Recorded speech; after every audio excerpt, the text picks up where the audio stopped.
karag-karag, welcome back to my vlog. Isang magandang umaga sa inyong lahat. Mula dito sa Lasak City at kasing ganda rin ng mga latest chikahan at revelasyon ngayon na pinag-uusapan ng mga active na mga chismoso at mga chismosa ang kaganapan sa Miss Universe 2024. Kita nyo naman sa ating menopausal destruction look. Umatin ako sa pa-reveal ng new Miss Universe crown, mga karag-karag. Labanan ba ng perlas? Of course, meron tayong menopausal na pa-perlas, di ba? At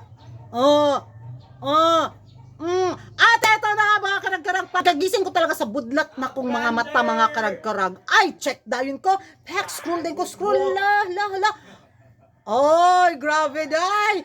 Ang ganda ng Miss Universe crown na ni-reveal nila kanina. Banha. Ang ganda ng umaga. Kasi nandito na ako. Si Ice Cream Yummy? Hoy! So na-check ko mga karag-karag. Very elegant. Napaka-royal tingnan. Napaka-class tingnan mga karag-karag. I love it. Ewan ko sa inyo mga karag-karag kung nagustuhan ninyo, pero ako sa sariling opinion ko lang, sa sariling pananaw, magkaiba-iba tayo ng shape ng mata. Gusto ko siya. Nagagandahan talaga ako sa bagong Miss Universe crown kumpara doon sa ginawang crown ng Muwad. Iba yung dating ng bagong corona ng Miss Universe. Hindi ko mabigkas yung designer ng Miss Universe crown. Nahirapan yung dila ko. Start with letter G, comment down below. Nagpakatotoo lang si Kuragan, hirap ako mag-pronounce. Kaya ayun. So nung makita ko talaga yung hindi yung balahibo ko. Nakaka-proud ha. May 4 tayong Miss Universe, tapos in the first time sa history ng Miss Universe din, nakaano tayo ng corona bilang sponsor sa Miss Universe pageant, di ba? Parang, wow! Speechless. Nakaka-touch mga karag-karag bilang isang Pilipino. Marami mga beauty pageant lovers na mga chismoso at mga chismosa na hindi gusto yung design ng gown kasi nasobrahan daw ng laki yung mga perlas at yung para daw yung paaraw daw na hindi naman daw to Miss Universe Philippines pageant, it's Miss Universe pageant daw to, which is hindi nila nagustuhan yung type ng pa-design ng gown. But kung titingnan natin mabuti, kung ikukumpara natin doon sa dalawang crown na ginawa ng Muwad, mas better to mga karag-karag. Hindi man niya nalamangan yung Mickey Moto crown, but this one is patok na patok talaga siya sa akin. Ewan ko sa inyo. Magkaiba tayo ng pananaw at paniniwala. Pero abangan na lang natin kung ipapatok, kaninong kandidata ipapatong ang koronang to, kung ba sa kanya. Babagay ba sa kanya, di ba? Excited to mga karag-karagay, nako. Ay, nakaka-proud. Yun lang.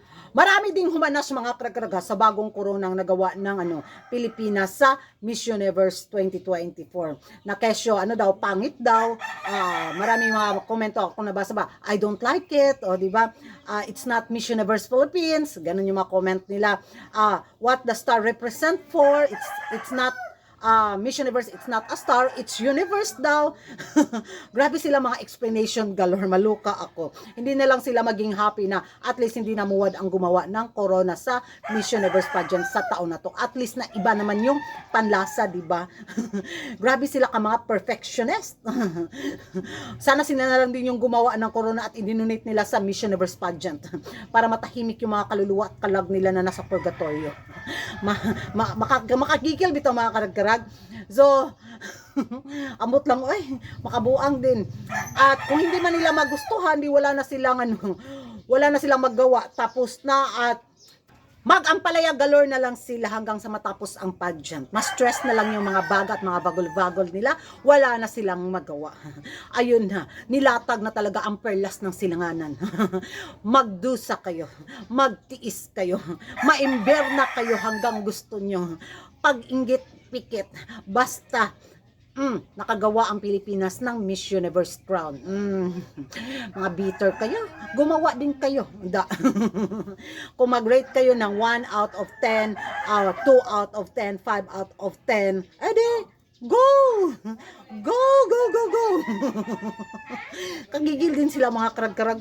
Kung makapangba sila sa bagong corona ng Pilipinas, well, hindi natin sila masisisi kasi may kanya-kanya tayong taste. May kanya-kanya tayong fashion taste, diba? May kanya-kanya tayong mga bit na design. So, ayun, nga na lang yung mga hindi nakagusto. Sa mga nakagusto, congratulations everyone. Unsa man imong Randel? Unyara.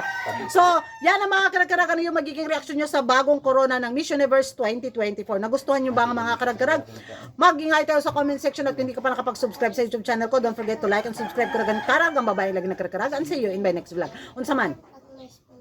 Marshmallow.